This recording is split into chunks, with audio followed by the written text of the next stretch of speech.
The Lithuanian Chronicles, or Belarusian-Lithuanian Chronicles, are three redactions of chronicles compiled in the Grand Duchy of Lithuania. All redactions were written in the Ruthenian language and served the needs of Lithuanian patriotism. The first edition, compiled in the 1420s, glorified Vytautas the Great and supported his side in power struggles. The second redaction, prepared in the first half of the 16th century, started the myth of Lithuanian Roman origin. It gave a fanciful genealogy of Palemon, a noble from the Roman Empire who founded the Grand Duchy. This noble origin of Lithuanians was important in cultural rivalry with the Kingdom of Poland. The third redaction, known only from the Vytautas Chronicle, elaborated even further on the legend, but also provided some useful information about the second half of the 15th century. The three redactions,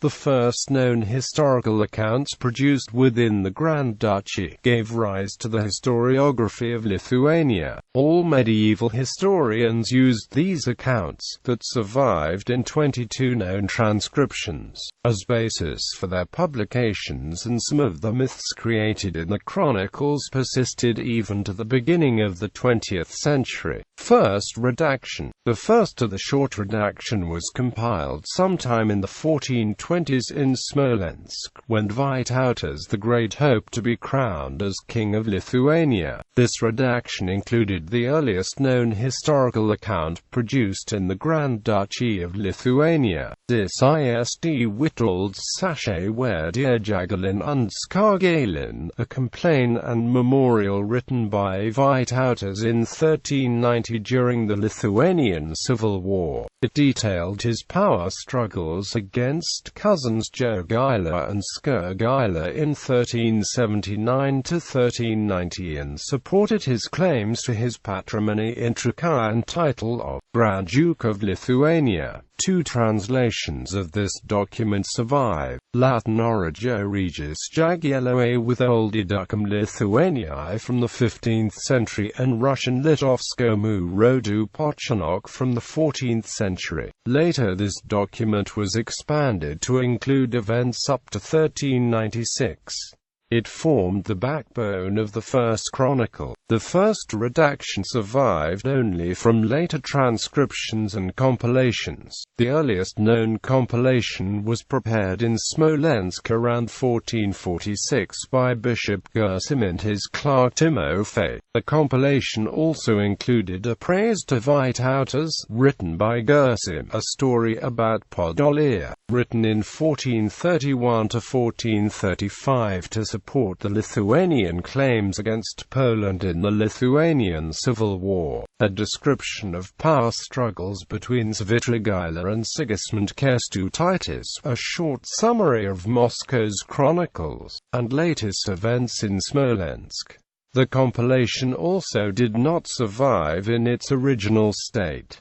It is known from several transcriptions. Avramka Chronicle, compiled by a Smolensk monk named Avramka in 1495. Uvarov Chronicle, also known as Slusk Chronicle, compiled by the court of Olelkovich, Prince of Slusk and descendant of Gediminas in the 15th century. Suprasul Chronicle, compiled in the middle of the 15th century and preserved in a 1519 copy found in the Suprasul Orthodox Monastery. Second redaction. The second, more extensive, redaction was compiled in the second half of the 15th and the beginning of the 16th century. The redaction traced back the foundations of the Lithuanian state to the 1st century, when legendary Palemon escaped from Roman Empire and settled at the mouth of Dubysa. He founded the Palemonids dynasty and became the first ruler of Lithuania. This legendary part was then followed by the revised first redaction, detailing the lineage of the Gediminids. Mindaugas, the first king of Lithuania crowned in 1253, and other earlier historically attested dukes were skipped entirely. The elaborate story that Lithuanians were of noble Roman origins had no historical basis and was discarded by modern historians as nothing more than a myth. While many modern historians discount the text as useless,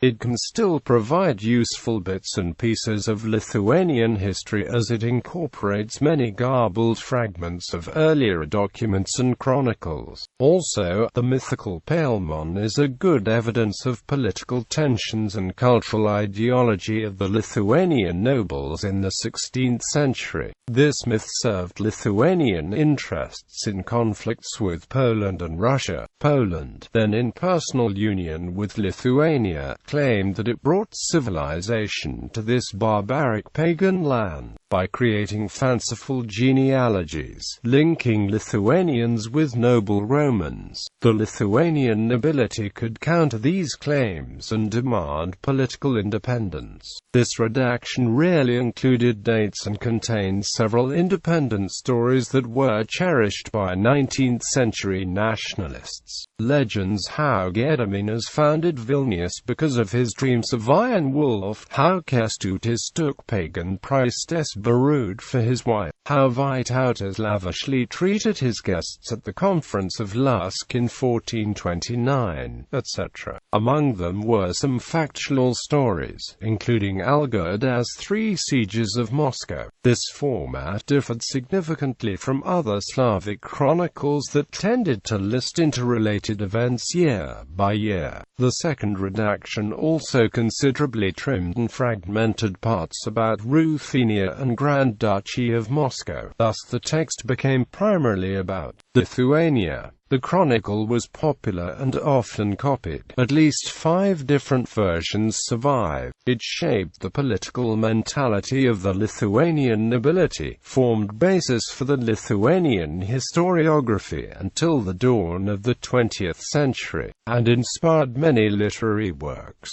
Third redaction. The third and most extensive redaction is known as the Vytautas Chronicle. It is based on the second redaction. It is believed that this redaction was prepared around the same time as the second redaction with support from Albrecht Ghost authors. The only known version was discovered in a manor owned by Alexander Vytautas and was published in full by Theodor Arbut in 1846. This transcription was updated to include events up to 1574. Initially there were doubts if the chronicle is authentic, and some suggested that Arbut falsified it. The doubts were inspired by its sudden discovery and its peculiar similarity with the chronicles of Maciej Strychowski. Also, Arbut is known to have falsified several other documents. However, new evidence came to light that portions of the chronicle were published in 1830. Historians now suggest that similarity with Strychowski's works resulted from using the same document, maybe even the original third redaction, as the source. The patriotic themes were even more prevalent than in the second redaction. It continued to elaborate on the Palemon legend. To improve chronology, Palemon was moved to the 5th century Rome, devastated by Attila the Hun, and Mindaugas and other historical dukes were incorporated into the legend. It also concentrated more on the Catholic Church than earlier revisions, which paid closer attention to Eastern Orthodoxy. It is an important source for the late 15th century events, especially years of Alexander Jagiellon.